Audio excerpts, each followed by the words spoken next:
बिस्मिल्लाहिर्रहमानिर्रहीम। अस्सलाम वालेकुम। नेल्सन मंडेला तकरीबन 2 दहाइयों से ज़्यादा वक्त जेल में गुजारने के बाद बाला आखिर जब साउथ अफ्रीका के सदर बन गए तो अपने सिक्योरिटी टीम के साथ शहर घूमने गए और वहीं रास्ते में एक रेस्टोरेंट में खाना खाने बैठ गए।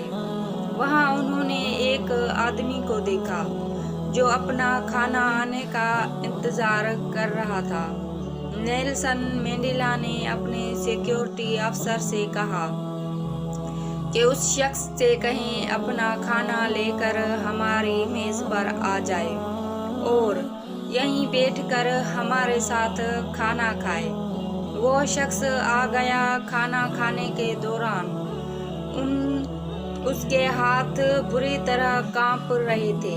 खाना खत्म करके वो चला गया तो नेल्सन मंडेला का सिक्योरिटी अफसर बोला, ये शख्स बीमार लगता था क्योंकि इसके हाथ कांप रहे थे, हालत भी ठीक ना थी।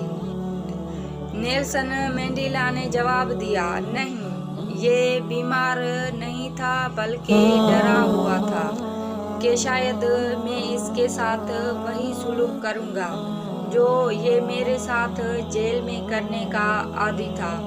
नेल्सन मंडेला ने बताया कि मैं जिस जेल में कैद था ये वहाँ का गार्ड था। ये मुझ पर शदीद तशद्दुद किया करता था। जब मैं निढाल होकर पानी मांगता तो ये मेरे सर पर पेशाब किया करता था। आज इसके हाथ इसलिए कांप रहे थे कि मैं सदर हूँ, उसे लगा मैं इंतकाम लूँगा, लेकिन इंतकाम एक ऐसा जज्बा है जो कौम की तामीर में मदद देने की बजाय उसे बर्बादी की तरफ ले जाता है, जबकि सब्र और सिला रहमी का जज्बा कौम की तामीर में मदद देता है।